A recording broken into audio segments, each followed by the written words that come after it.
All right. Welcome, everybody, to the 2024 Patent Agent Skills Exam Candidate Orientation Session. My name is Jen Slobodkin, and I am joined today by my colleague, Tifan. Tifan will introduce herself and explain the interpretation option to listen in French. Good afternoon, everybody. I'm Tifan Camus. I'm the administrator at Registration Education at CPATA. You may have seen my names in some of the emails. Pour les agents en formation francophone, vous avez accès à l'interprétation. Pour cela, il vous suffit d'aller en bas de votre écran et cliquer sur le globe Interprétation et vous avez l'option pour écouter cette présentation en français. Merci beaucoup. Thank you, Jen. Merci, Tifan. Okay, pass it back over to Tifan to go through the agenda. So let's take a look at the agenda. We will discuss the following topics: exam date, test specifications, exam platform, candidate instructions, results and scoring, process, FAQ, questions and contact. And you may find that some of these topics are already familiar to you. That's because for some of you, you wrote the exams a few times. For some of you, it's going to be a second time, but some of the exam platform, for example, page, you will be already familiar with. That's great. Thank you.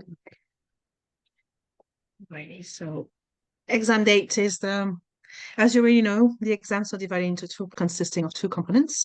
Each exam will be held daily from October 28th to October 31st.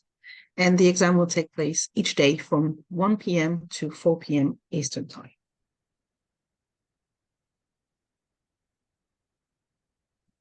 Now, moving on to the test specifications, CPATA develops each examination using a set of test specifications approved by the registration committee to ensure the exams test defensively.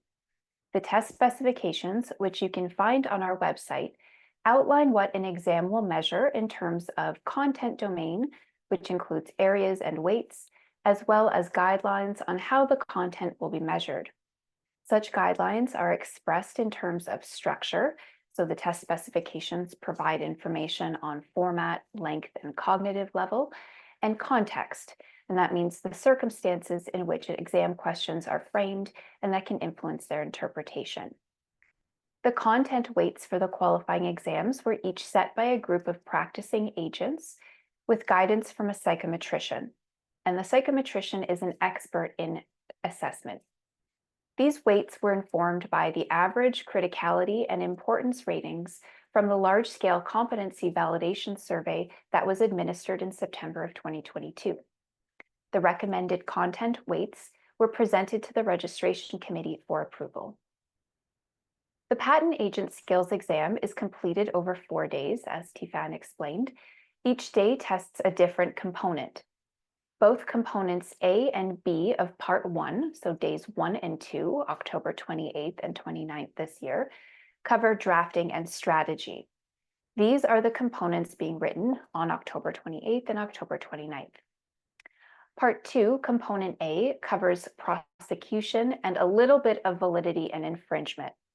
This component is being written on October 30th. And Part 2, Component B, covers the rest of validity and infringement, and this is the final component being written this year on October 31st.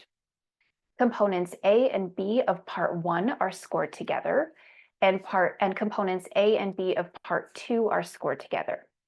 That means that you'll receive a performance report or result for Part 1 that provides information about your performance on strategy and drafting questions if you are unable to demonstrate competency, and a separate performance report for Part 2 that provides information about performance on prosecution, validity, and infringement if you are unable to demonstrate competency on Part 2. But you won't receive a breakdown of your performance specifically for each component.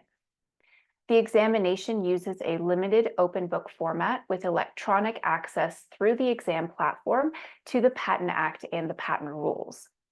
Candidates are able to access these materials as secure but searchable electronic aids through the platform. This helps ensure that everyone has access to identical resources, reduces the risk of unauthorized materials, and helps to preserve the integrity of the exam.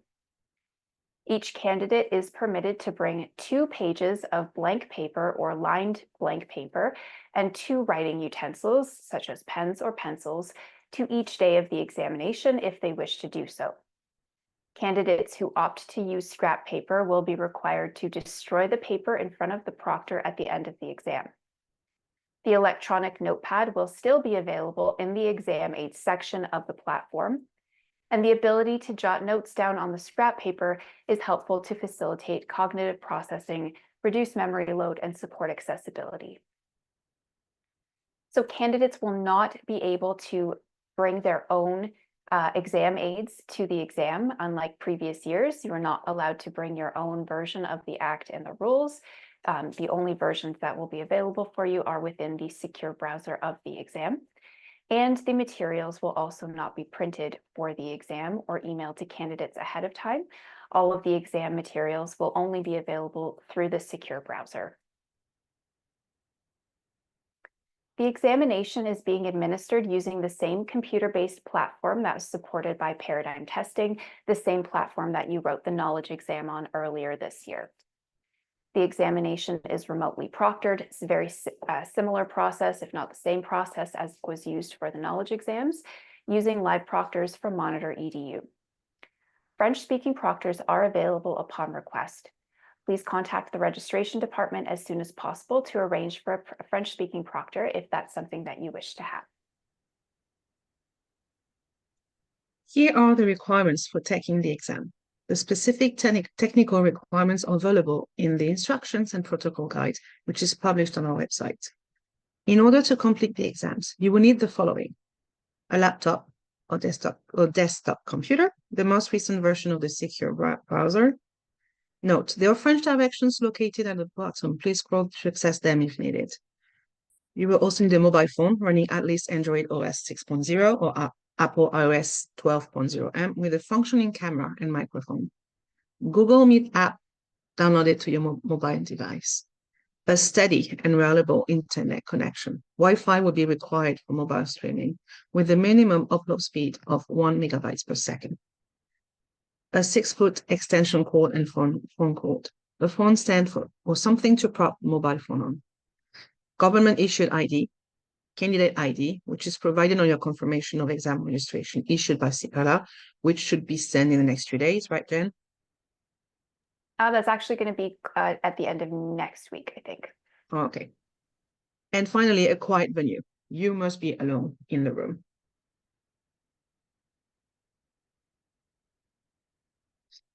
Here are some tips for setting up your room. There is a video linked in the setup guide.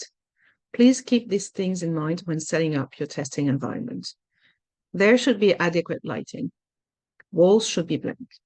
Your table or desk should be clear, other than your laptop computer. The areas beneath the desk and chair should be clear. The computer and mobile phone should be plugged in for the duration of the exam. You should have within reach a 6-foot extension cord and use it, if requested by the proctor, to move the computer and mobile phone. You should inform other individuals that may share space with you about your exam date and time and confirm that they will remain quiet during the exam and will not enter the exam room. You must be alone in the exam room for the duration of the exam. No one can enter the exam room during the exam. And finally, non-required electronics and any security or recording devices in the room must be turned off and put away in a safe place so that you will not be able to reach them.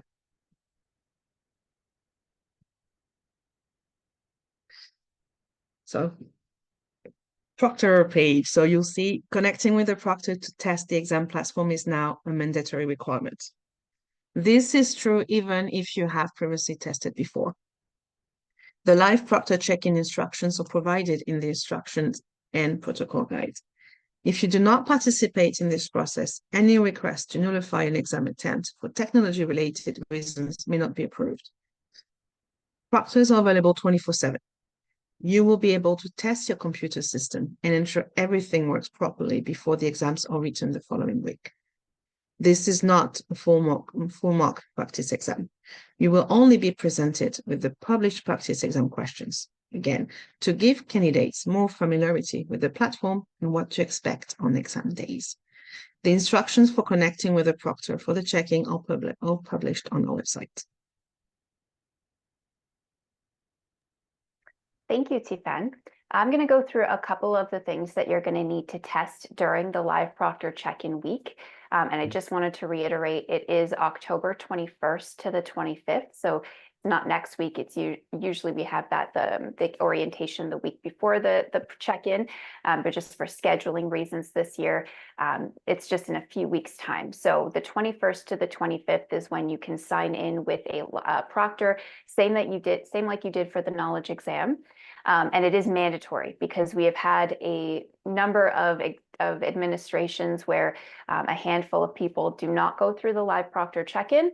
And when it comes to an exam date, they're actually unable to write the exam because their technology is not working for them.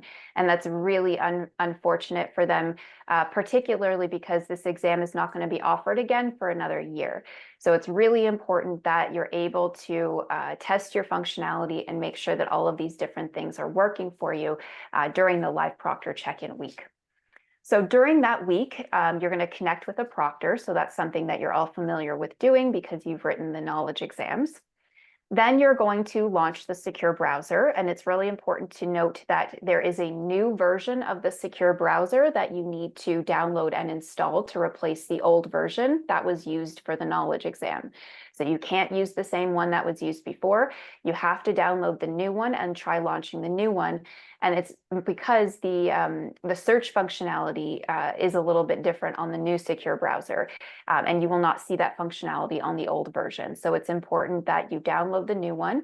You can see the information instructions protocol for all of the technology related things that you need to know, but definitely launching the secure browser is the second thing that you need to test.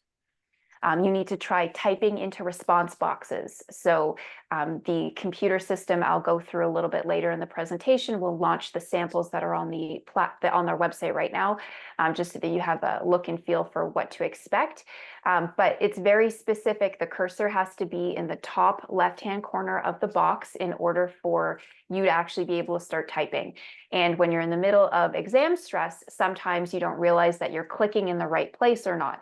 So typing into a response box, practice clicking into the response boxes during the check-in when there is no pressure to be writing the exam. That's when you want to be testing these things. Instead of copy and paste, like a Control-C and a Control-V that used to be used in the legacy exam platforms, we have a new way of copying and pasting information into the exam, and that's by dragging and dropping. So we're going to go through this in the presentation later on. I'll show you an example, and that is you highlight the text that you want to copy and you drag and drop it into the response box. And that actually should be working on the sample exams that are on the website right now. So you're more than welcome to launch those as I'm talking and practice if you want to see what I'm talking about, but we'll go through that as well. You're going to want to make sure you practice that so that you're familiar with that process and you don't have any issues. Now you can also do that with charts. So there is a few questions or a question, I think, in 2B that has to do with filling out a chart, and you'll be able to highlight the chart and drag and drop it into the response box. Editing responses. So you're going to want to, once you've dragged and dropped something into a response box, I think it is 2A, you can see this on the sample exams. This is no secret. You might have to amend something. So they've given you some text and you have to amend it. Now, rather than taking the time to type it all out yourself, you drag and drop it, and then you use the text field editor function to make the amendments that you need. So either you are underlining things that you're adding or you're striking through things that you're removing. So test editing responses, even just typing text into the response boxes. Moving between questions. So using the next and the back button, or next and previous buttons, I think it is, to move between the questions, clicking along the bottom. We'll show you when I launch the exam, clicking on the different question numbers along the bottom so that you can see how that navigation works. As well as looking at the question review feature in the bottom right-hand corner of the screen and being able to identify and skip to questions that you might have bookmarked or that you have incomplete. or that you want to review.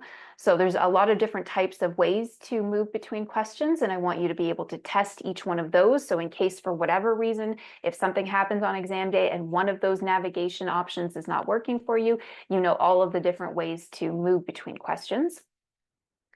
Bookmarking questions. So if there is a question that you have an incomplete answer to, or you're not sure how to answer yet, and you want to move to the next one and then come back, then there's the bookmarking feature, which was available for the knowledge exam as well.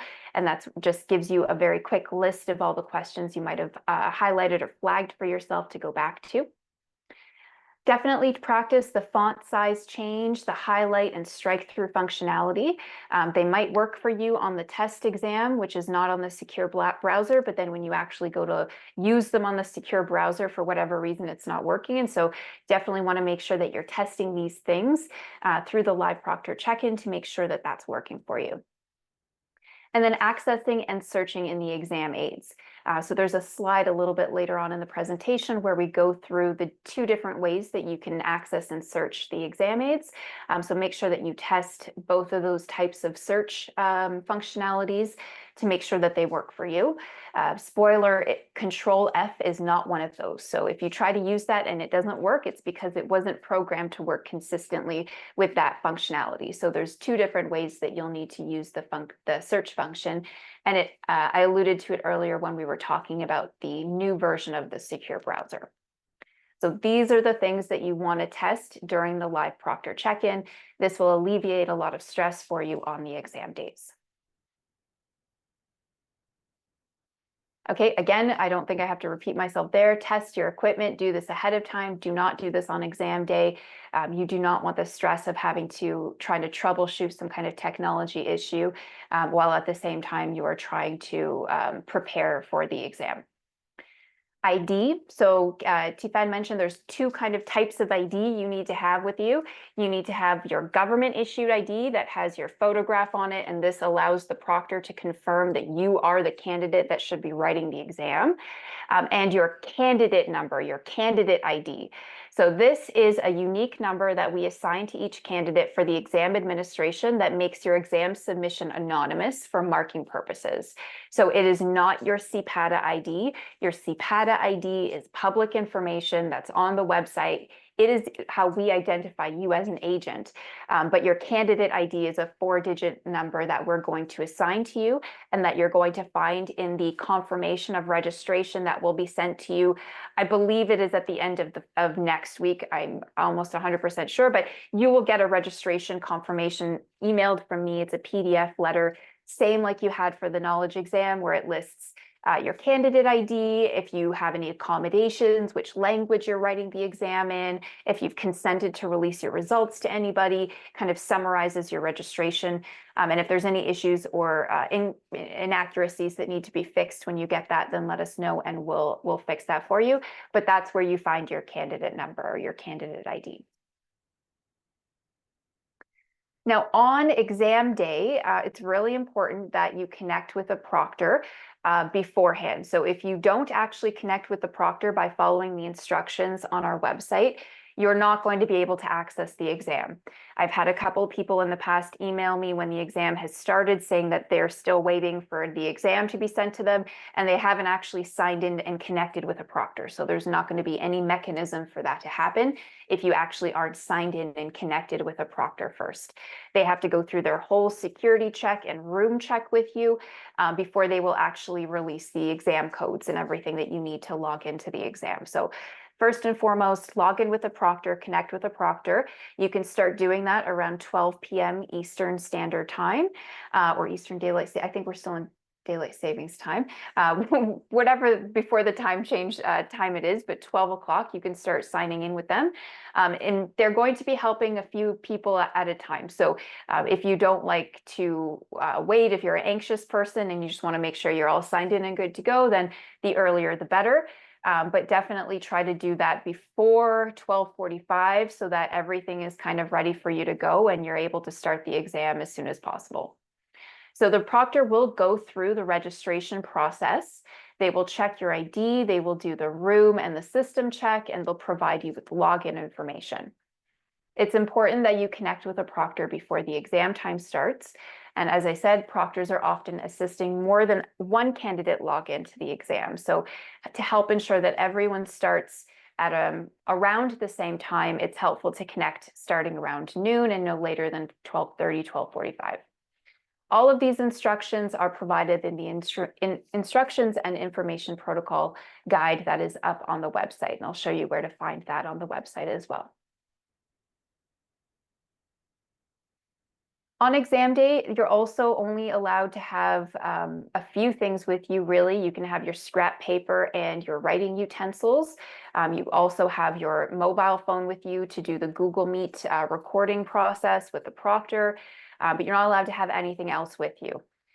With the exception of some snacks and water, which we'll talk about in a little bit. But you are not allowed to have any pre-printed materials with you in this exam. I mentioned this a few slides ago. This includes copies of the Act and the rules. Candidates are able to access these materials as secure and searchable electronic aids through the platform. Further, the background materials for the exam will only be available through the secure exam portal. Materials will not be emailed ahead of time for printing or to have open in other windows on your computer during the exam. This helps ensure that everyone has access to identical resources. It reduces the risk of unauthorized materials, and it helps to preserve the integrity of the exam. Printing materials increases stress on candidates to print quickly and resolve or troubleshoot printer issues, which could delay starting the exam. So that's another reason why we are moving away from that practice for the new skills exams. You are not allowed to have headphones or headsets, wired or Bluetooth, handheld computers or other electronic devices, no watches, no wallets, no purses, bags, or coats. No books, notes, or any other materials of any kind. As I mentioned, you are permitted to blank pieces of paper, which you must destroy at the end of the exam if you use them. Otherwise, no other types of materials are permitted. On exam days, if there's something that you need to tell us about other than through the survey that's at the end of the exam, then there is an incident report process that we have created with Monitor EDU.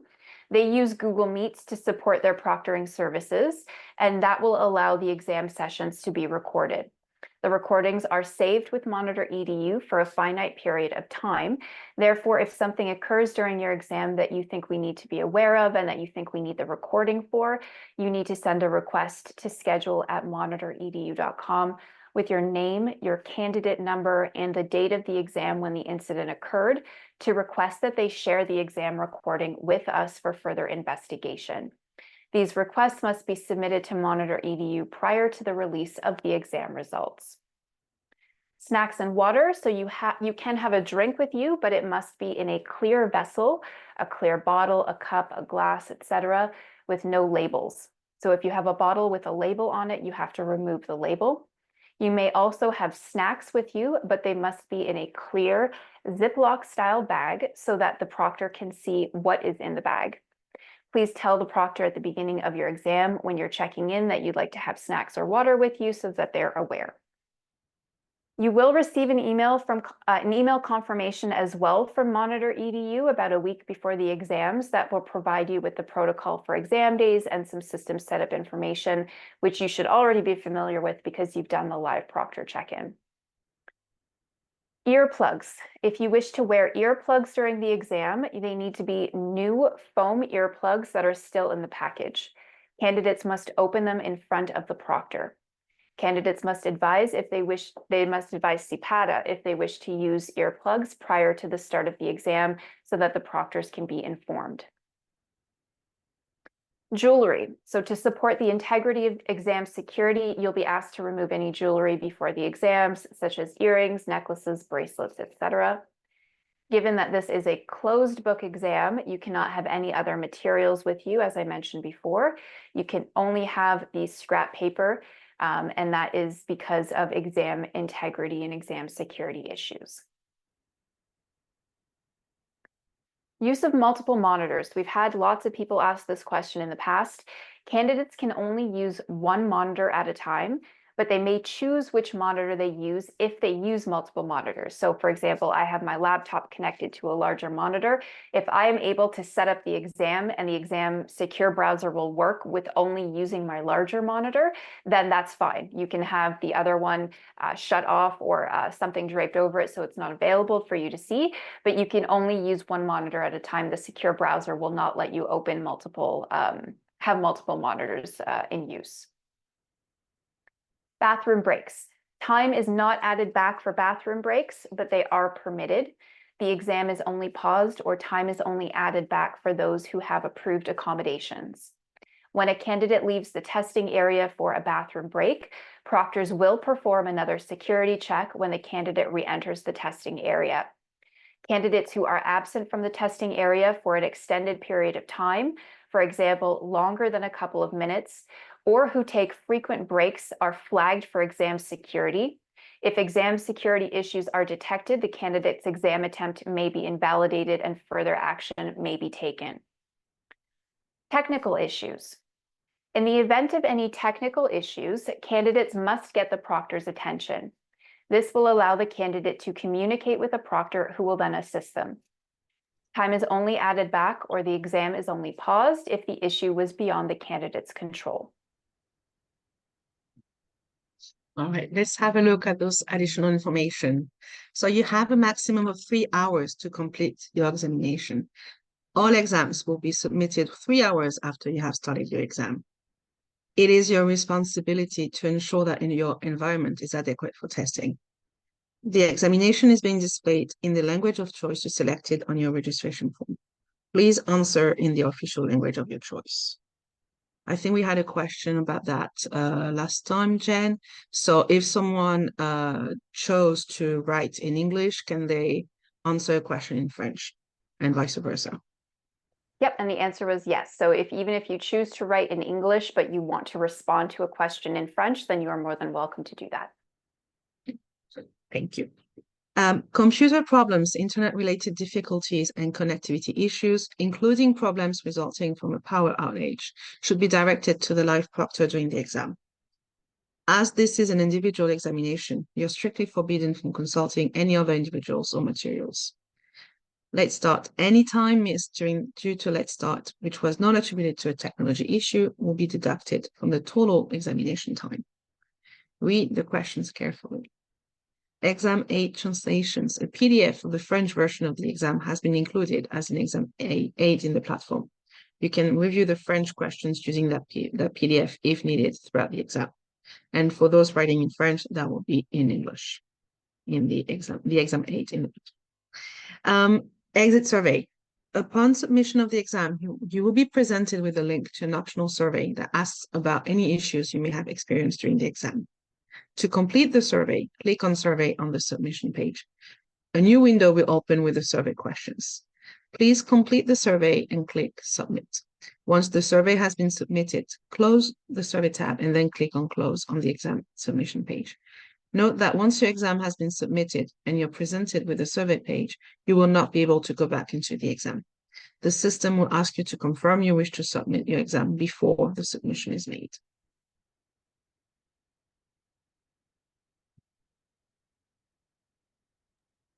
Thank you, Tifan. Let's take a look at the exam platform. Now, once you've connected with the proctor and you've been checked in, you'll receive the link to the exam. On this screenshot, you'll see there's a place for you to put your username and a password, and then you log in. You will see the exams on the dashboard. Usually there will just be one exam for that day available for you. You see that exam and then you click on Start Test to begin. At this point, you read the instructions and you agree to the candidate agreement. The instructions in the candidate agreement are already available through the sample exams that are on the website right now through the the platform. So if you'd like to familiarize yourself with the instructions in the candidate agreement ahead of the exam, then you're more than welcome to do that. The exam time and the exam itself won't actually launch, and so the exam time won't start until you agree to the candidate agreement, and then you click on start, which is underneath that. So you don't have to worry about taking your time reading the instructions. If you want to read the instructions in the candidate agreement carefully before you actually launch the exam, that time will not be held against you toward that 3 hours. I was describing this earlier when we were talking about doing the live proctor check-in, but it's very important for you to know that you have different options for navigating through the questions. You can use the previous and next buttons. You can click on the question numbers that are at the bottom of the screen, or you can navigate to attempted, incomplete, or flagged questions using the question review function. That being said, we strongly recommend candidates confirm that all questions have been answered before they submit the examination. So you can go through and just review your responses and just make sure that there's text in each one of those response boxes to make sure that you haven't missed anything. Questions that are blue have been answered. So you can see along the bottom here, the ones on the left-hand side are all answered because they're marked off in blue. And then the questions that are in green have not yet been answered. So there's another visual cue for you while you're looking at the screen to see if you've missed anything. I encourage you to check the question review section in the bottom right-hand corner to ensure that you've answered all the questions before submitting your exam. You can also view your bookmarked questions. In the question review, they're called review flagged questions if you use the bookmark feature at all throughout the exam. Here is a sample view of what you might expect on the exam. You can see here there is some background information, some background materials on the left side of the screen, and then on the right-hand side of the screen, you'll see the question stem and the response box. So usually we use this type of question format if there are multiple questions related to the same background material, or if the background material is quite lengthy and we want the candidate to be able to have their response open and visible at the same time that they're scrolling through that background material on the left side of the screen. So that is a very common view that you will see. You'll also might see a view where the stem and the background material is just listed at the top of the page, and then the question or questions are listed below that. That's another common long or short answer response format that we use for the exams. Another feature that I wanted to mention is the highlight and strike through. You should be familiar with this from when you did the knowledge exams. So while you're reading through questions or background material, you can go through and highlight important information, or you can strike through things that irrelevant details or things that you don't want to be paying attention to. You can also select that text and then remove the highlight or the strike through as well. So you can practice that during the proctor check-in in a few weeks. Searching the exam aids. So this is important. I want to make sure that everybody is paying attention to searching the exam aids. During the live proctor check-in, it will be important for you to test this functionality.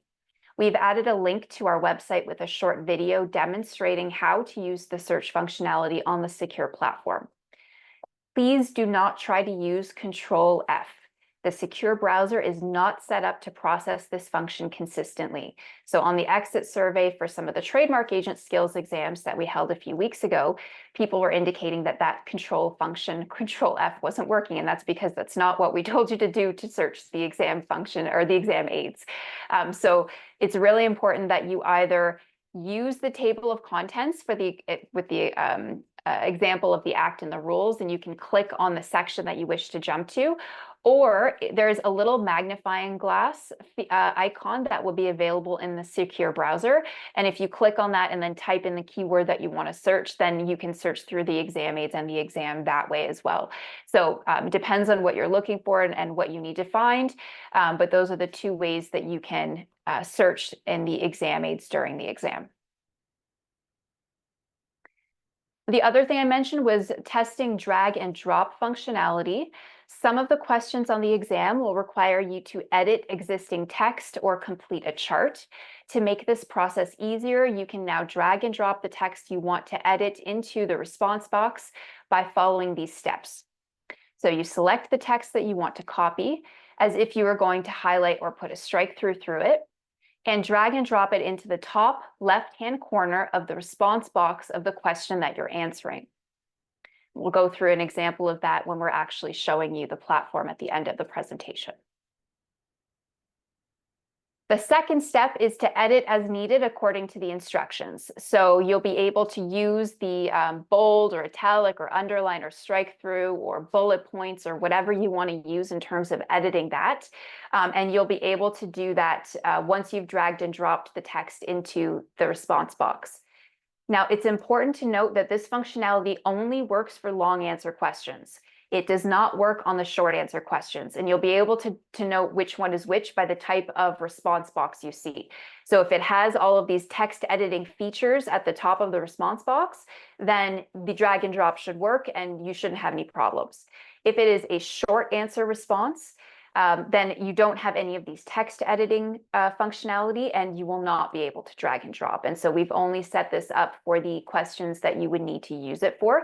So if it does not work for you for the short answer questions, that is because it was not designed to do so. So here is what an amended claim might look like on the platform.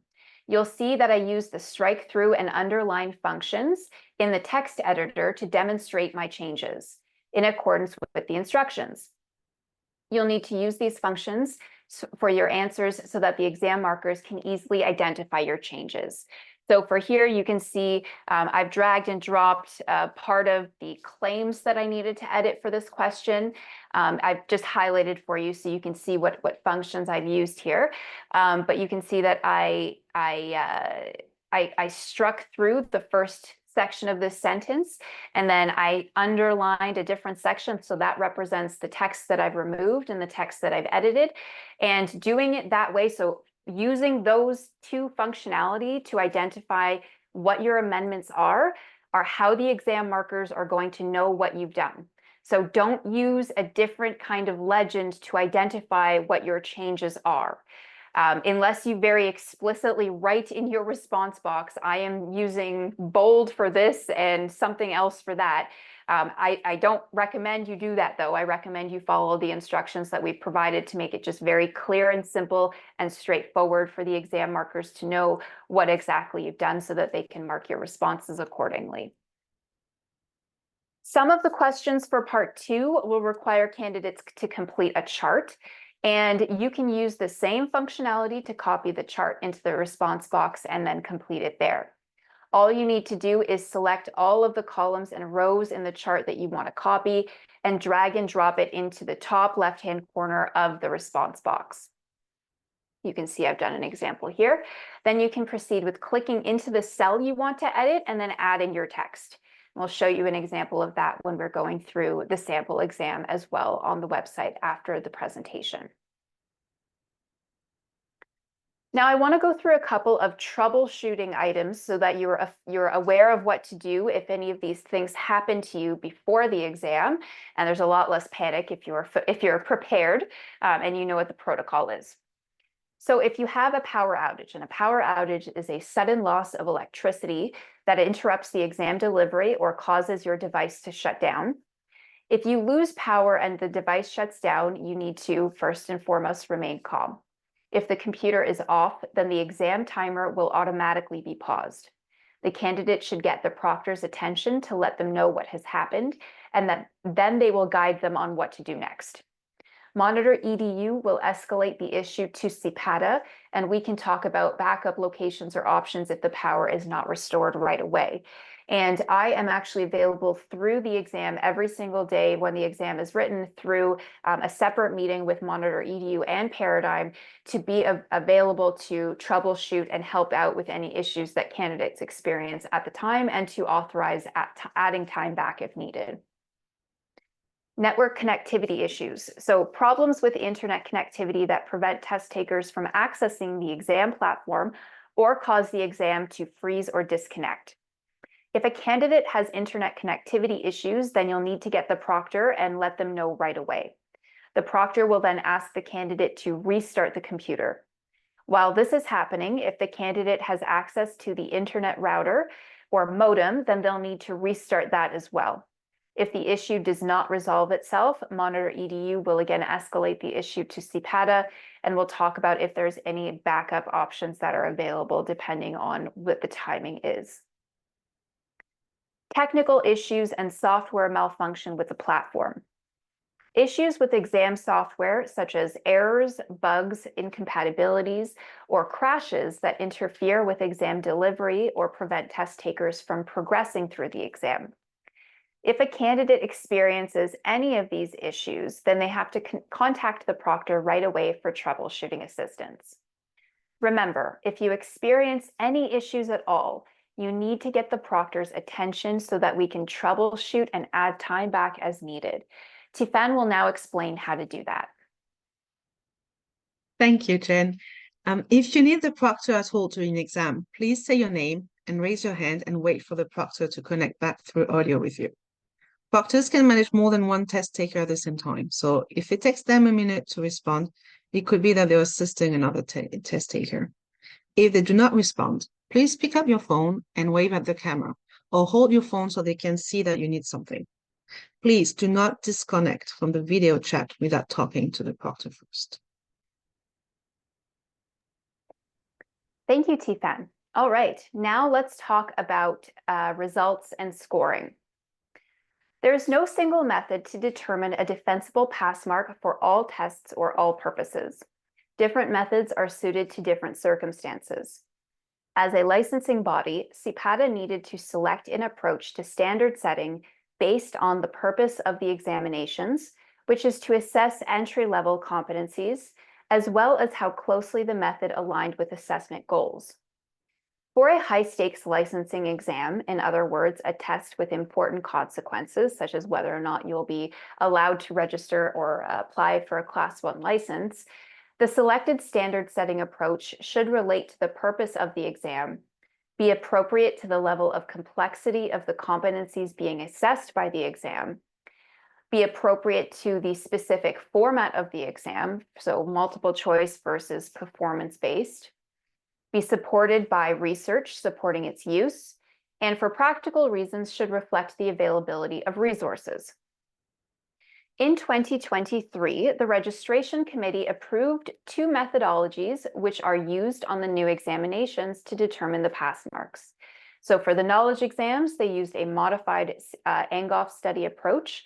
And for the skills exams, the Registration Committee approved the borderline regression methodology.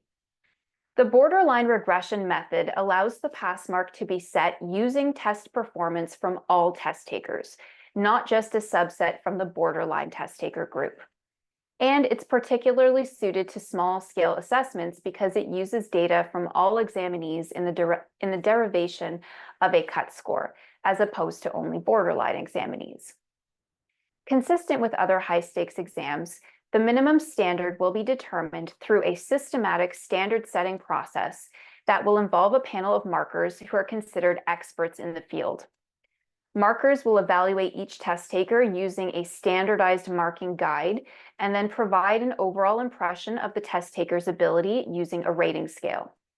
The pass mark is based on the relationship between the test scores overall and all of the overall impression ratings for the cohort's performance. So candidates who demonstrate competency on either part of this exam will not receive a performance report. The result competency demonstrated means that performance on the exam met or exceeded the minimum standard, showing general understanding of the skills associated with those areas of patent agent practice, and that subject to demonstrating competency on both parts 1 and 2, and meeting any other eligibility requirements, the candidate is eligible to apply for their Class 1 license. So when you write the patent agent skills exams, you write 4 days, but there's really just 2 parts. There's part 1, A and B, and part 2, A and B.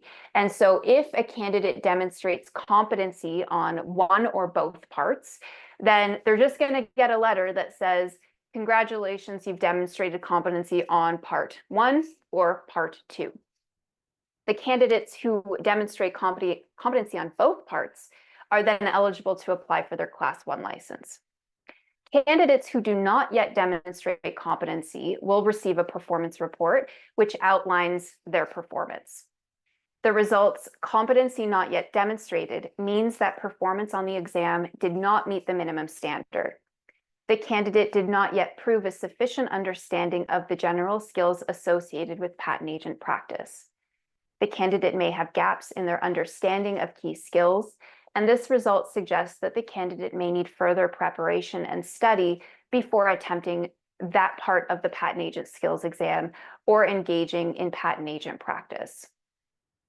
The performance report also includes an overall performance descriptor that compares the candidate's performance to the minimum standard. This information, along with the measurement variability data, informs an estimate of how close the candidate's performance was to the passing standard. Measurement variability data is a statistical summary that represents the dispersion or spread of data points in a data set. Candidates who receive an overall result of competency not yet demonstrated on either Part 1 or Part 2 will receive a corresponding performance descriptor of either approaches the standard or below the standard. So if you'll remember from the knowledge exams where everybody received a performance report, regardless of if you demonstrated competency or not, on the competency demonstrated side of the scale, the two overall performance descriptors are above the standard and just meets the standard. But from our purposes, if you've demonstrated competency, that is irrelevant. You've already met the minimum standard. And so all you need to know is that you've demonstrated competency on that part. And that's why you don't receive a performance report. For the competency not yet demonstrated group, you will receive the performance report, which indicates competency not yet demonstrated, as well as the overall performance descriptor of approaches the standard or below the standard, because those two are on the other side of the scale. Approaches the standard means that the candidate's performance on the exam was close to passing the standard, showing some potential. However, some improvement was needed in order to meet the standard. And below the standard means that the candidate's performance on the exam was below the passing standard, was not approaching the standard, and that improvement is needed. Finally, the performance lists the skills areas tested on the exam, as well as the percentage of questions or marks, or actually the percentage of marks on the exam related to each area. So skills areas with more questions and more marks will have a greater effect on overall performance. The performance details show whether your performance in each skills area meets, which means is equal or exceeds, or is below a minimum threshold that is set for each area using that borderline regression analysis data. The area level thresholds are set using the standard setting process. Now, it's important to keep in mind that only the total score determines the result.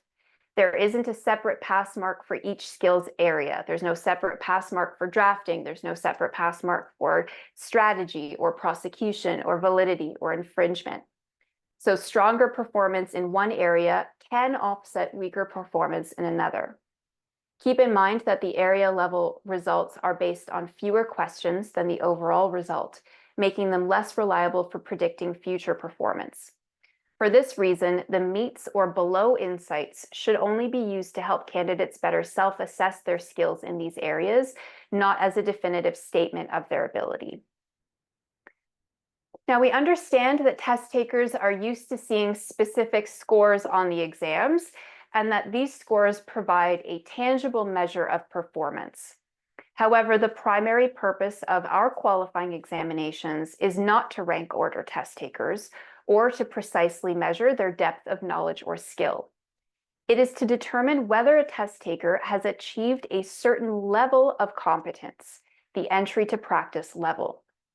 The important question is not how much better did one person do compared to another, but has this person met the minimum level of competence required to practice safely and effectively? Think of the licensing process in terms of a series of hurdles. The goal of completing these hurdles isn't necessarily about how much faster one person is than another. The primary objective is to determine whether each person can successfully complete each hurdle. A person who clears the hurdle by 1 inch is just as successful as in this context as the person who clears them by a foot.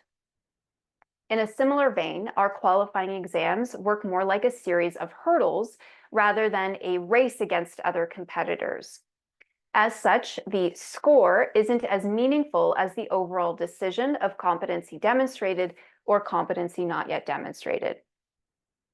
You can also think of the pass mark as analogous to the height requirement for an amusement park ride.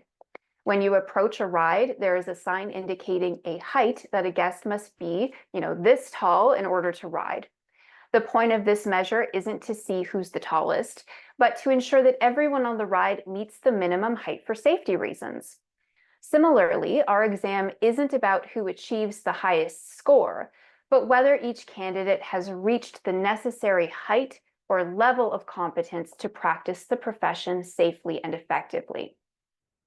In addition, focusing on the result rather than numeric scores may also reduce unhelpful competition amongst test takers, which can lessen test-related stress.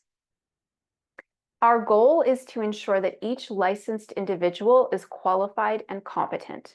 We have chosen our methodology of reporting for our exams because we believe this method best serves that purpose. The approach focuses on the goal of achieving general proficiency rather than encouraging test takers to chase after a high score. Finally, you might be wondering if you can challenge your result. The short answer is no, you cannot challenge your result. However, I'll say that with a caveat because the challenge is actually embedded into the marking process. So let me explain what that means. The process used to create, administer, and score the CPATA skills exams employed psychometric best practices at every stage to ensure that it was valid, reliable, defensible, and fair. In the development phase, practicing agents were recruited to develop the 2024 exam forms in accordance with the approved test specifications. They were required to adhere to a development guide which outlined fundamentals, recommended practices specific to developing constructed response and performance-based questions, and writing conventions that apply to all items of various types. After the exam forms were developed, they underwent a rigorous review process to ensure that the questions were appropriate and the answer keys were correct. This included a pilot test, where independent subject matter experts, in other words, agents that were not involved in any way with developing the exam form, actually took the exam, and we gave them 3 hours to take each component that they were testing. And we asked them to review it and provide feedback on a list of different things. So we wanted to know about alignment to the test specifications and whether the exam focused on must-know aspects of core concepts. We asked them to give us feedback on context, whether the contextual information respected and represented a diversity of contexts so that candidates from a wide range of populations were able to understand the content. Constructed response best practices, whether facts and materials maintained expected length, cognitive complexity, and difficulty. Questions and materials are as short as possible while supplying enough information, and questions are clear, free from tricks, plausible, and realistic.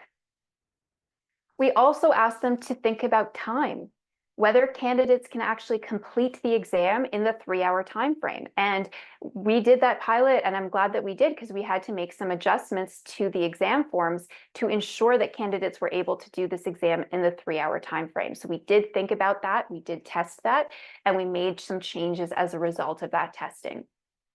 And then overall writing. Is it error-free, simple, clear, concise, consistent, logical, and inclusive? After it went through its pilot testing, we also had a psychometrician, as I mentioned at the beginning, someone who is an expert in defensible assessment, involved in the development of the exam form and the key to confirm that they adhered to defensible, valid, and reliable practices. For translation, bilingual practicing agents from the exam advisory groups reviewed translations to ensure that the exam forms were equivalent and meant the same thing in each language. We also implemented several procedures for marking. So before marking begins, each exam advisory group member receives general training from an expert in defensible assessment and takes part in specific training for their part of the exam. They also complete practice exercises known as calibration exercises to ensure consistency in scoring. The exams are then marked using a detailed scoring key, which is updated as needed during the marking process to keep it as consistent and accurate as possible, and so that everybody is working off of the same version. 2 independent markers will score each submission. Each marker does this independently and records their own score separately. Then the marking pair discusses discrepant marks at the question level. After discussing, they agree on a final score for each question or set of marks.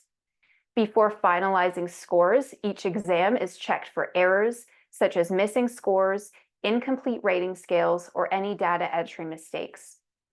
Any errors are corrected and reported to the relevant exam advisory group. After marking, we determine the pass mark using the standard setting process that I described earlier. Once the pass mark is calculated, we identify the borderline cases. These borderline cases are then reviewed by the exam advisory group members who did not initially mark that exam submission. These reviewers do not see the original scores to avoid biases and ensure a fresh perspective. Once the initial review is done, the reviewers receive the original notes and scores without knowing who made them. This information helps ensure that important perspectives were not overlooked. It helps maintain consistency in scoring, and it ensures the review aligns with exam standards. Anonymizing the notes and scores helps prevent biases and ensures fairness. The reviewer's mark is then averaged with the original mark, giving both equal weight. This balance combines the benefits of collaborative marking with the independent assessment of the reviewer. In exceptional cases, such as where there is a significant discrepancy or difference between scores, we may modify or enhance this review process to maintain fairness. Finally, the registration committee will approve the pass mark for the exam, and then the results file will be created using that information. Any additional borderline cases are reviewed according to the described process. The results file is then again checked for accuracy before creating the performance reports. That is all to say that candidates will no longer be able to access or review their exam materials after the exam is written. This protects the security and integrity of the exam process. As described, to address any concerns about this change in process, we have implemented many checks and controls to verify the accuracy of the results before they are provided to candidates. The borderline case review process happens automatically and at no additional cost to the candidate. So when I said you can't challenge your result, it's because we've already done the borderline review process as part of the marking process and at no additional cost to the candidate.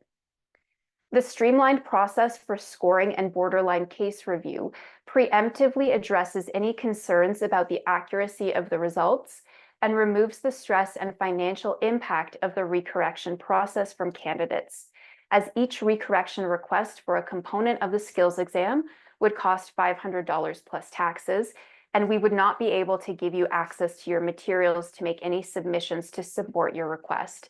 So even if we were to allow for a request for a recorrection, really what it would involve would be you getting a result saying competency not yet demonstrated, you saying, I want to ask for a review of that mark, paying us $500 plus taxes per component that you've requested, and then waiting for the result. Like you're not going to get access to any materials to review anything because of the exam security issues and the fact that we're not releasing exam materials on an annual basis anymore. So that's really why there is no quote unquote recorrection process.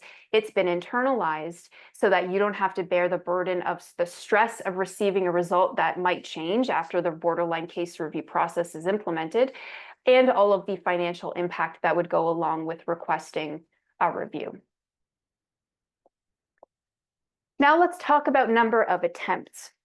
The skills exams are administered once in 2024 and then once per year thereafter in the fall. All agents in training are permitted to attempt the skills exam up to 2 times. Agents in training who do not attempt the skills exam within 2 years after the day in which they completed their training will be required to provide and complete a remedial training and education plan before being permitted to attempt the exams. Agents in training who do not demonstrate competency on the skills exams after 2 attempts will also be required to provide and complete a remedial training and education plan. Agents in training who have attempted the skills exam and request a delay in writing a subsequent administration for a reason beyond their control, and who don't attempt it again within a period of 2 years, will also be required to provide and complete a remedial and training education plan. So pretty much the general intent is we expect you to be able to demonstrate competency on this exam after 2 attempts, if not just after 1 attempt. And if you're unable to do that, then it's not that the door is shutting for you, it's just that you will then have to do some remedial training and education in order for us to be able to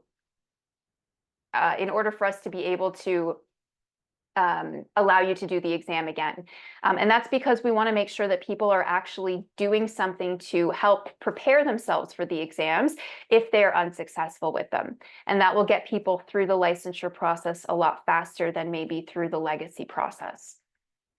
Now, what happens if there are extenuating circumstances or irregularities during an exam? CPATA uses various methods to detect and address issues and irregularities. At the end of each exam, CPATA solicits feedback from test takers about extenuating circumstances that a test taker believes might materially have impaired their exam performance. And that's through that optional exit survey that Tifan was describing earlier. CPATA also actively seeks and analyzes information from test takers, exam administrators, and experts to identify irregularities in an exam administration, including misconduct. In the case of extenuating circumstances or any irregularity, CPATA reserves the right to withhold a result, to nullify or invalidate an exam submission, to subject any exam or part thereof to further review, and take other action, including disciplinary action if appropriate, in order to preserve the integrity of the licensing process. Now, there are lots of resources that are available on our website to assist candidates in preparing for the exams. This includes the candidate guide, the setup guide, what to study, the test specifications, and the sample exams. So I'm just going to go through the next couple slides and then I'll stop sharing. I'll show you the actual exam on the platform through our website, the sample exams that is, and then we'll go into the questions. So I've seen that there's a number of questions that have been coming through the Q&A, so we'll be able to go through that. But just a few notes on the samples before we get into the website. The samples don't represent the full range of topics, difficulty levels, or types of questions that might be encountered on the actual exam. The actual exam may contain questions that differ significantly in form and content. The subject matter is the same across both components of A and B of Part 1 for the illustrative purposes only on the sample. So the subject matter for each component of Part 1 on the actual exams will be different. So 1A will have one type of subject matter, 1B will have a different type of subject matter.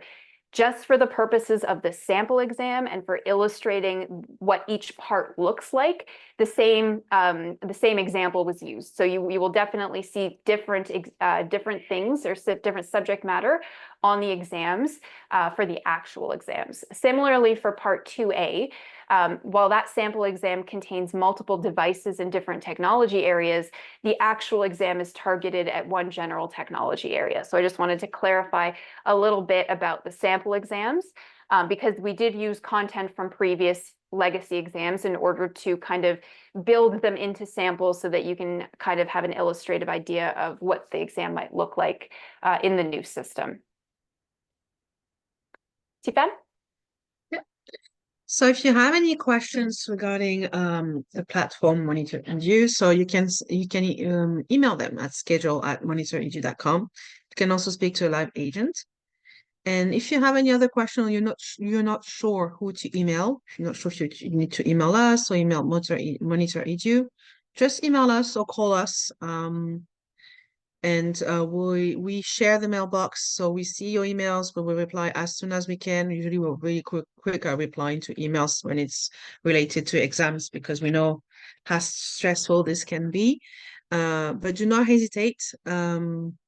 Yeah, do not hesitate. We're here to help you. To help you succeed. Awesome. Thank you so much, Tifan. So let me just get my screen ready so that I can share what I wanted to share on the website. Alrighty, I'll reshare my screen now.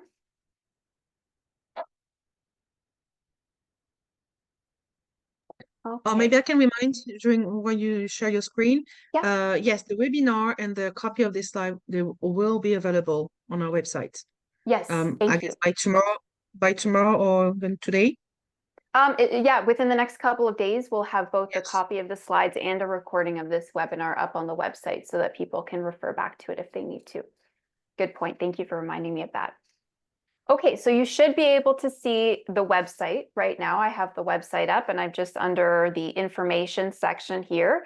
So you'll find on the information section, we have all of the important dates, some other dates that are in there, information on requesting delays in exams, information about the maximum number of attempts in remedial education, information about invalidating an exam result. So all of those links to the policies are under the information page. If you click on preparation, this is where we have all of the guides and the samples and the what to study information.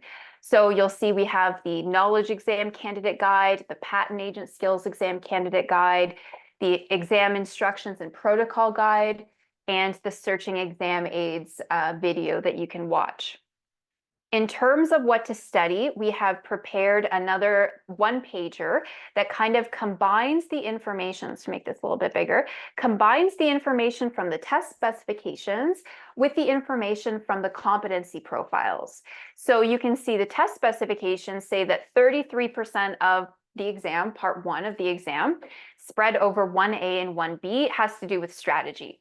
So what are the types of things that we might ask you to do in the strategy section of the exam? We might give you a fact pattern and ask you to identify the client's needs and goals. We might ask you to plan a patent search. We might ask you to interpret the search results. We might ask you to plan strategies for protection outside of Canada. So that is an idea of the types of things that we are going to be asking you to do on the actual exams.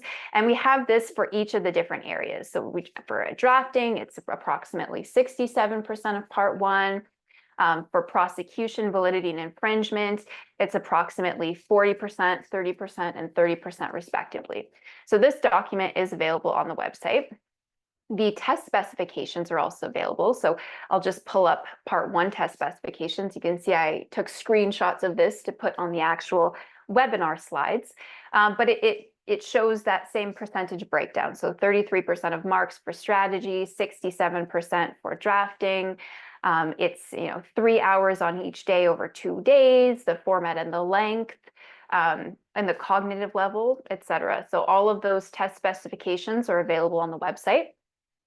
Then we have the sample exams, and we have the PDF versions of the exams. And so those are the full samples. And then we have a few of each of a few questions from each component actually programmed onto the platform.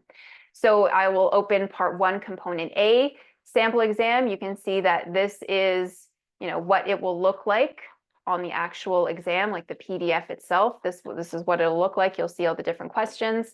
And then I've separated out the answer key, so that the sample key, so that you can take a shot at doing those questions on your own if you don't want to see the answers. And then if you scroll down, then you'll see what the sample response might be. So those are all available for you on the website, all of the different components and the different keys. Then we have the actual exam on the platform, like the sample exam. So if you click on one of those, as I mentioned, you can review the instructions as quickly or as not quickly as you want to. And then the candidate agreement. So if you click on accept and then start, you'll see that in the top left-hand or top right-hand corner is the timer. So that timer will be there during the entire exam, and you can look at it to let you know how much time you have left for that component. That's why you're not allowed to watch, because you have a timer. And this is an example of question 1 from part 2A. We give you the question, we give you all of this background information here, and then we ask you to answer some questions. So I'll just click right in this top left-hand corner and write, this is a test. If you wanted to see how this drag and drop functionality works, I'll just select that and put it down in here. And you can see that I've just dragged and dropped that into the text box. I can also highlight that text and unhighlight that text, and that will remove that. So there's some good functionality in there. This one is another one. You just scroll down to select all the text that you wanted to edit if this was something you needed to do, and then just drag and drop it in there. And then, as I mentioned, you can do whatever you needed to do with underlining or with striking something through if you needed to do that to make the edits that you needed to make. So it's pretty straightforward. In the exam aid section, you'll see that we have the Patent Act and the patent rules, as well as the PDFs of the exams. So in each exam platform, regardless of which language you're writing in, you'll see the English PDF and the French PDF. And that's for accessibility purposes to help people. Oh, that just shows you that that is the French one of the trademark agent exam. So we're going to have to look at that for the patent agent skills exam on the platform for the exam aids, but that's how they would work. So that's how that works. I can't show you how to search functionality on the secure browser because the secure browser isn't set up on the public part of the website, but that's why that's something that you need to test while you're doing your live proctor check-in next week. You can also see here, as I mentioned during the webinar, I've answered the first and second question. So those have turned from green from green to blue. And this third question, which I haven't answered yet, is still green because there is nothing written in that text box. You can see in the question review, I've attempted 2. I have 1 incomplete. I haven't flagged any. You can also increase the font size or decrease the font size. So in some questions, the exam is set up so that regardless of the size of monitor you have, you should still be able to see the full question. But if for whatever reason the settings on your computer aren't set at the recommended settings and you have like zoomed in or something like that, then you can always increase or decrease the font size to see more or less on the exam. And you can also use Control+ to increase the size that way as well. So Control+, Control-, all of those things will work to change the font size of the exam materials so that you can see those if any of the questions are cut off for whatever reason for you. So I'll just show you just quickly on 2B the chart, because I think everybody's very excited about being able to drag and drop a chart. So here's an example from the sample. I'll just select this chart and I'm going to drag and drop it right into here. You can see I didn't actually click on the C, that's why it was missing from down here, but I can just add that right in there. So I'll say test, test, maybe I'll want to put something in that box, maybe I want to put something in that box, and then you can see all the way to the end. So that is an overview of the platform itself. I'm going to stop sharing now. And I do see, Tiffany, I've stopped sharing, right? We're good? Okay. Perfect. Okay, so now I'm going to get into the questions. We'll go through as many questions as we can. I know it's 3:15 and we have until 4 o'clock, but you know, we are able to go through as many questions as we possibly can in the time that we have. So we have a question about not being able to print materials.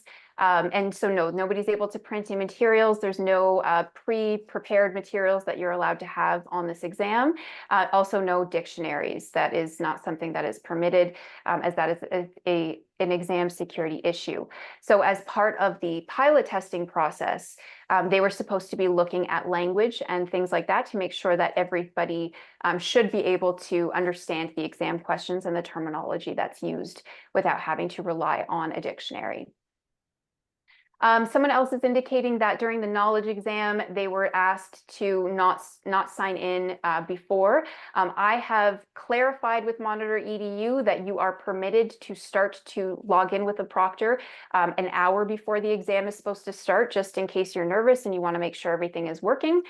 So that should be just fine. Another question, can you drag and drop or copy from one response box to another? That is a great question. I honestly haven't tried that before, so let's try it right now. I'm just gonna see what I can do here. See if I can pull that over.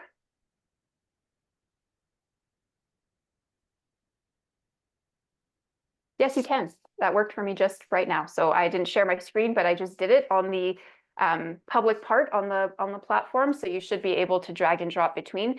But again, that doesn't work for the short answer response boxes, only for the long answer response boxes.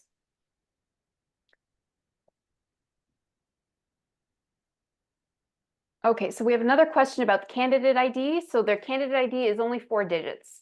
Your CPATA ID is 8 digits that have a space in between the first 4 and the second 4, but you don't need a CPATA ID. You need your candidate ID. So that should only be 4 digits. And the proctors at this point should be aware of what that's supposed to be. So if you have any questions, you can discuss that with the proctor. But I think that that should be something then that you need to be testing when you do your live proctor check-in to make sure that everything is working. So if somebody wanted to print exam materials, then they would have had to ask for an accommodation, and their accommodation request period has closed. And also there would need to be a medical reason for an accommodation that would need to be supported by documentation. And all of our accommodations are now reviewed by a subject matter expert who has expertise in assessments for accommodation purposes. So that would be reviewed by them as well. No, there's no pre-printing of exam materials for this exam.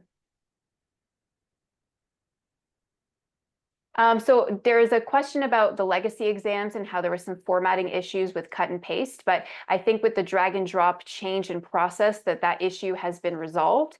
So there shouldn't be any issues with spaces being removed from words when you go from one question to another. But if they experience that during your exam, then do not try to go back and add in spaces. That will just waste your precious exam time. So if that does happen to you, then when you submit your exam and you go to fill out your survey, then you would just note that that happened to you during the exam and that you did not fix the spacing issue, and that you will not be penalized for that while we're marking the exam if that were to happen. But we're not using the previous method anymore. So I think that might have been part of what the problem was. So that should resolve the issue.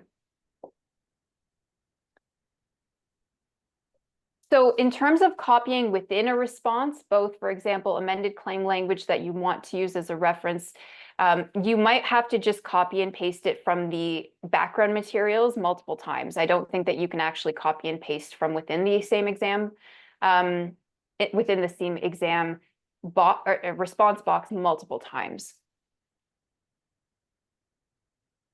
Great question about carrying over results to the next year. So as I mentioned, there's only part 1 and part 2.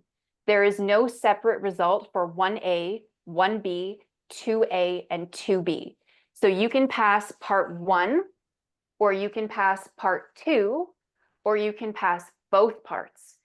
And if you pass part 1, then that will carry over to subsequent years. You will not have to redo part 1, A and B.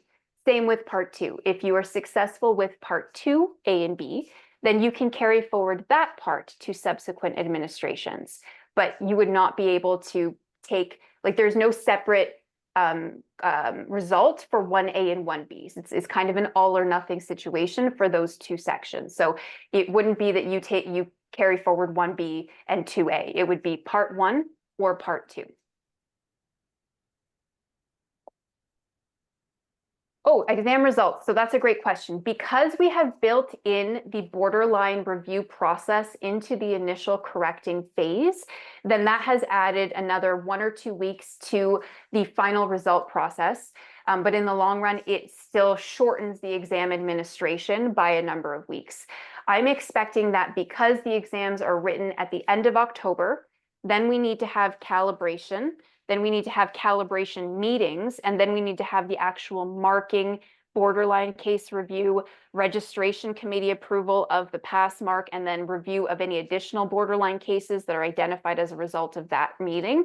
Then we're not expecting the results to be out until probably, I'm going to say February, but I'll have a specific date for everybody closer to the holiday time.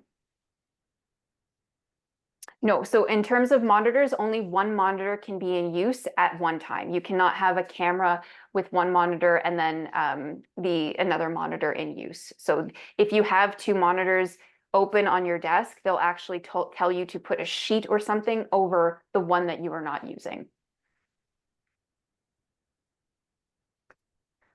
Okay, so I mentioned this. I'm not sure if this question was asked while I was discussing the sample exams, but there's a question about the relevance of information between part 1 and A and 1B.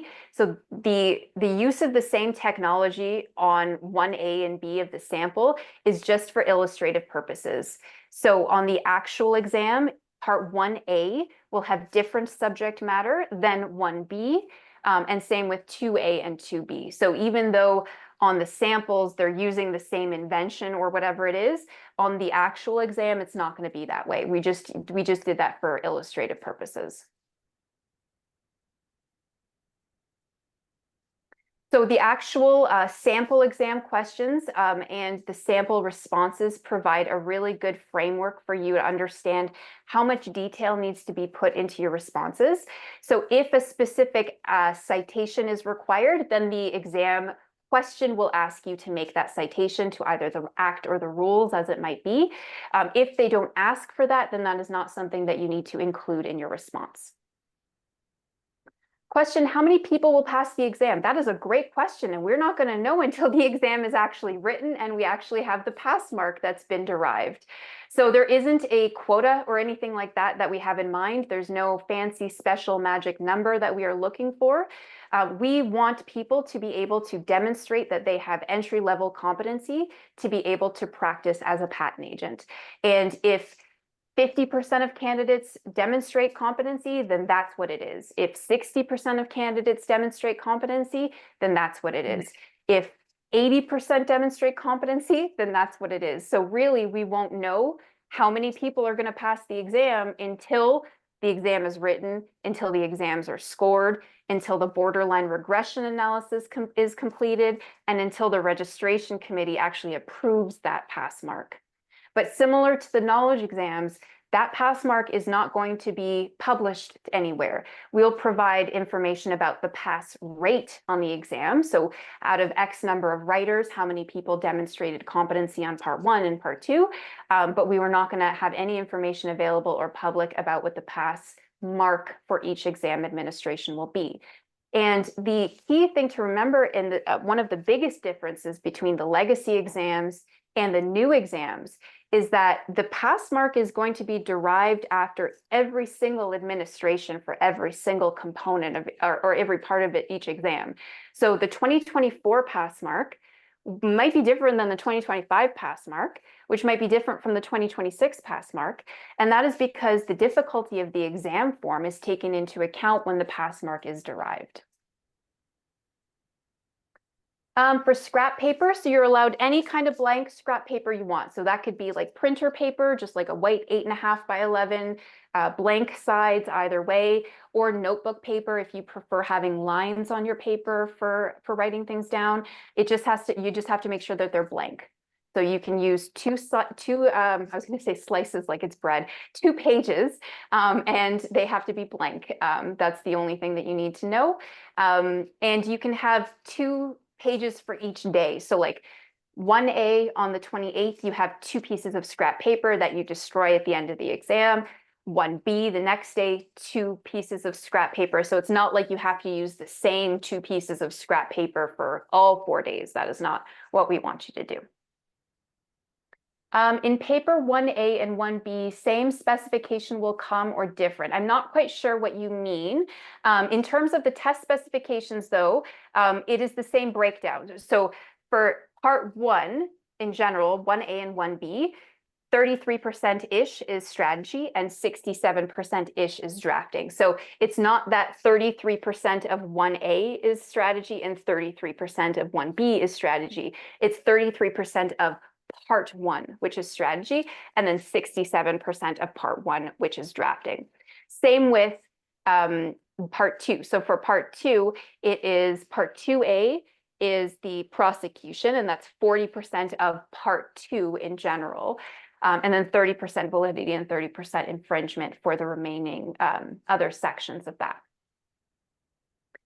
Will we be asked to add reference numerals on drawings? No, you will not be asked to do that. How many years will subsequent writings will either part 1 or part 2 be carried forward for? So at this point, we do not have any specific rule that says after X number of years, a successful part 1 or part 2 will become invalid. That is something that needs to have evidence to support when an exam result expires, and we just don't have the evidence or the data to support when that should happen. So for right now, there isn't anything that would prevent you from continuing to carry forward those parts. And so, for example, if you are successful with part 1 but not part 2 for 2 administrations, and then you have to do some remedial training and education in order to try part 2 again, then you can still carry forward that part 1, even if you've had to do some remedial training and education in between your exam attempts. Yes, all of the people that have developed the exams, that have piloted the exams, that have done the translation reviews, and that are marking the exams are all practicing agents. Thank you so much. We had a nice little compliment in there. Thank you, whoever our anonymous attendee is. Thank you. Merci. Okay, so when you drag and drop from one box to another, it copies, which can be used to duplicate response text. However, when you drag, it only scrolls down, not up to previous response boxes. I've actually did the up, not the down, and you just have to hold it there for a little while and it will slowly move up. So you just have to work on that a little bit and practice, but it's not very fast. So I don't think that would be something that you need to do very often, but that would be something that you can just practice in the meantime. Oh, never mind. You've corrected yourself. I just needed to read down a little bit more. Okay, so in terms of the registration committee approving the pass mark, the registration committee is made up of practicing agents and members of the public. There are, currently we're actually recruiting for a patent agent to sit on the registration committee, but right now there are 2 trademark agents. There is a representative from the patent office at CPO. There is a representative from the trademarks office at CPO. And there are a couple of public members. And by public members, we mean individuals who are not agents and they are not part of IP practice. So these individuals are responsible for reviewing requests for registrar's decisions. If somebody asks for a review of a registrar's decision, they review those.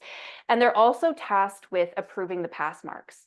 So what happens is they will get, and this is what happened for the knowledge exams, they will get a report that is prepared by our psychometrician that explains the methodology that they used to derive the suggested pass mark, as well as contextual information. So each of the exam advisory groups will be meeting with myself and our psychometrician to gather contextual information about the part that they marked. So if there's a specific question that had an error in it for whatever reason, I'm just using this as an example, hopefully this is not the case, but if there's a question that had an error in it and that impacted candidates' ability to get that question correct, that would be taken into account when the pass mark is being set. because we don't want to penalize people for, errors or issues that didn't have anything to do with what they were doing. So part of the registration committee's job is they review the psychometrician report that has all of the math associated with the pass mark. So that borderline regression analysis calculation, that what we call the derived pass mark. And then they get the contextual information for each of the parts. And they then make a decision on what the pass mark is going to be set at, taking into account the calculated pass mark using borderline regression analysis and any contextual information that is submitted either through the surveys that we get on the end of the exam or by the exam advisory group members who are marking the exams. And they review all of that, and based on that information, they set the pass mark. So I'll use the legacy exams as an example because the legacy exams, everyone was familiar with what those pass marks were. On the trademark side, it was set at 65. On the patent side, it was set at 50/60, depending on whether or not you're going to carry forward a paper that you passed or not.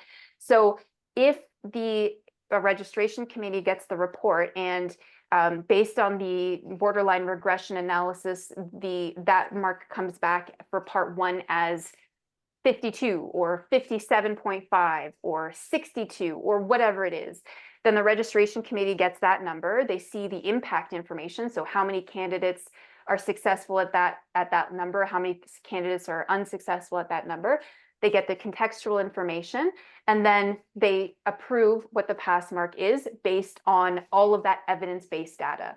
So if we provide them with information about what the derived pass mark is and the contextual information, and they come out of left field with some other number that's completely irrelevant, not evidence-based, et cetera, then that would be something that we would flag, and we would then escalate that. So that would be something we would discuss with them and get them to a place where they understood why that may or may not be the right thing to do. So there are checks and balances in place to ensure that the processes are followed.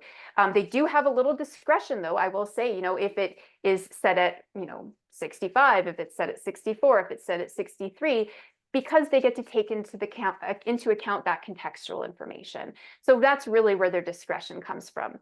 It's not the discretion of, the derived pass mark is 63. There was a question worth a couple marks that people might not have got, so maybe you might want to set it a little lower at like 61. That would be their discretion. It wouldn't be, oh, we're going to actually set it at like 85 so nobody can pass the exam. So that's not the intent of the process. Okay, so let me just try to read this question. So there are some questions, as I mentioned during the exam, where there are multiple questions that use the same background information. And so when you're presented with the exam, if there are multiple questions that uses the same background information, that you will be able to access all of those on the same screen. So you won't have to be flipping between screens or questions in order to access background material from a previous question. Again, the sample exams were kind of set up using previous legacy exam materials for illustrative purposes. So it's not exactly how it will be on the actual exam. Just a couple of duplicate questions I'm scrolling through. No, so there's another question about consideration to previous results on the legacy exams. For example, if a person passed 3 of the 4 legacy exams and failed the last exam, but on the new format passes part 2, but not part 1, is there any consideration given about previously passing the drafting exam? No, these exams are completely separate and new. There is no consideration given to any of the legacy exam results. Another question, which was, we covered this earlier, so the background is not going to be the same for part 1A and part 1B. That was just done for illustrative purposes on the samples because we had to ask our exam advisory group members to create sample exams as well as real exams this year. And so we wanted to make that as efficient of a process as possible, and for them to not have to start from scratch to draft sample exams and new exams. So that's why you'll see for the samples of 1A and 1B, the background is the same, maybe presented in a slightly different format. But for the actual exams, the content and the background, the fact patterns are different across the components.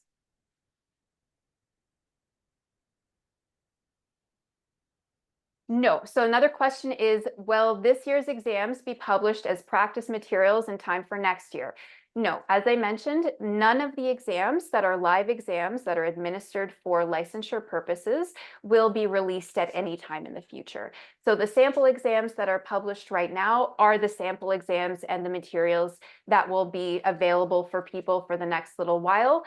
We will not be creating sample exams every year, and we will not be using legacy exams or previously administered exams as part of future samples.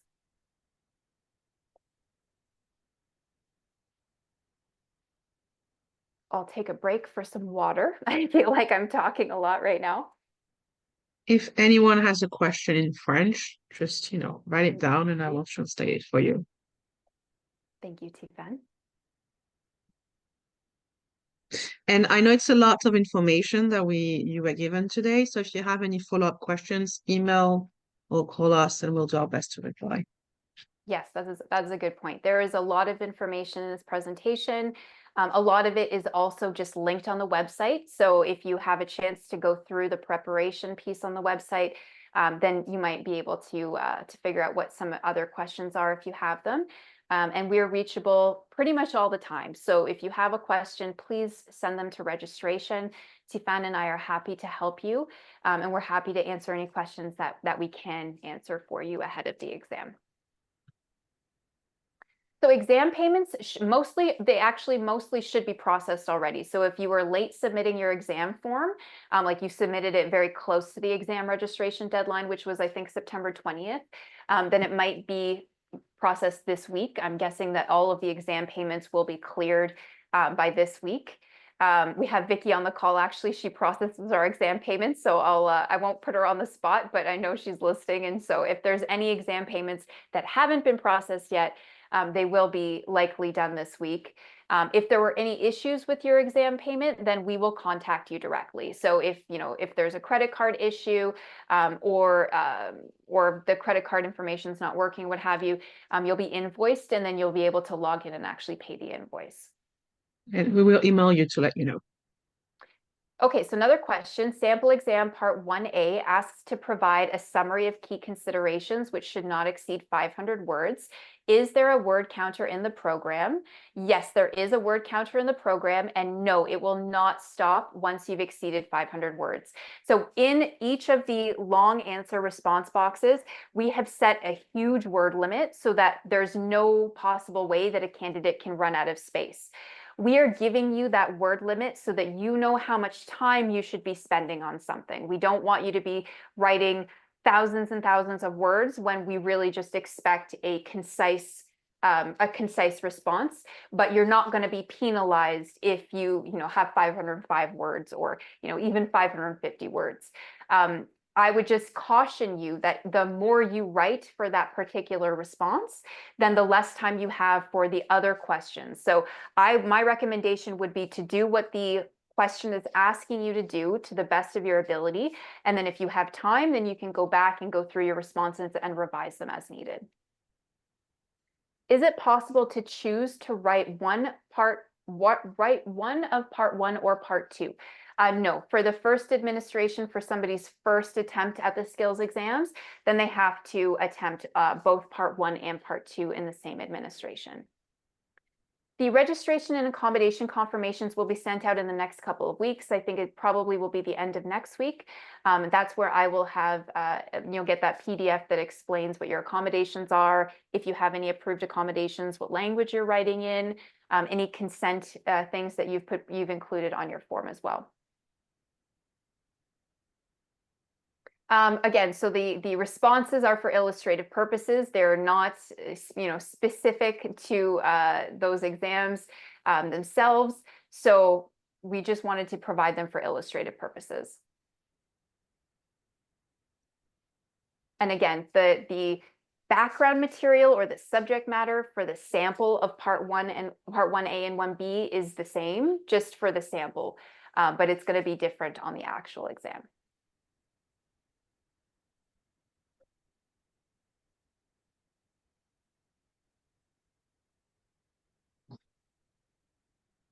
Do you have any extra parting words for everybody, Tifan? Good luck. No, yeah, good luck. We're here to help. We're here to help you succeed. Um, if we can help in any way to help you, let us know. Yep, that's what I would say too.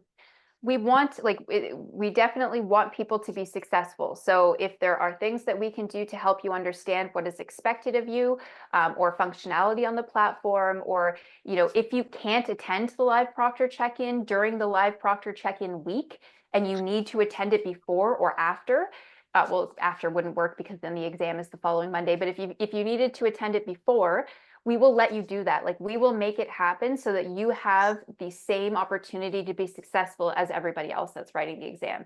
So don't feel scared to ask for something if it's something that you need. If it's something that we can do and it's something that is not We going to will. compromise exam security or fairness, then we will consider that.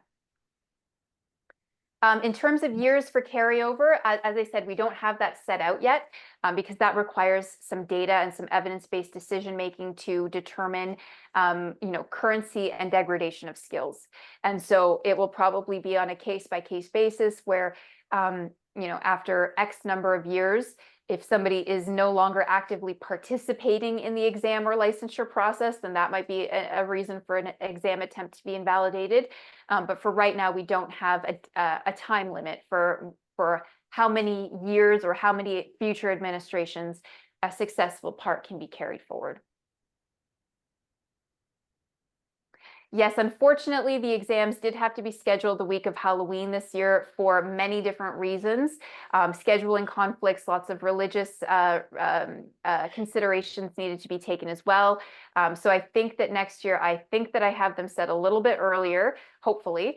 But there's also conference considerations as well, and making sure that people who are writing both the trademark agent skills exam and the patent agent skills exam have a little bit of breather time in between both of them. But I hear you. Having the exam on Halloween isn't ideal, but hopefully you'll be able to be done by 4 for your time anyways, and then that won't cut into any fun time you have planned for that evening. You can celebrate with your Halloween candy.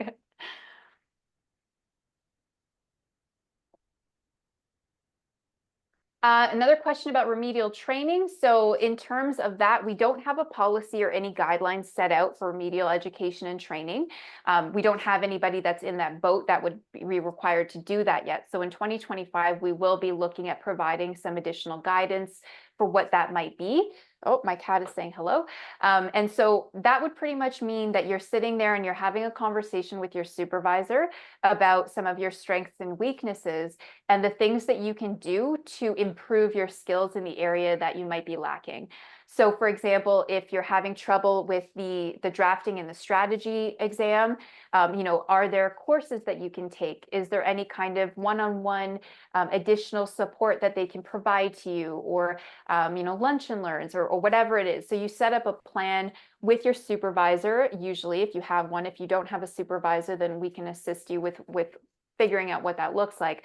But pretty much it's your action plan for telling us what you're going to do in order to improve your skills in the areas that you might be lacking. It's not going to be prescriptive, so it's not going to be like we have a list of courses or a list of things that you need to do. It will be up to you to self-assess and identify the things that you need to do to improve, and then to do them and then report back to us that you've done them.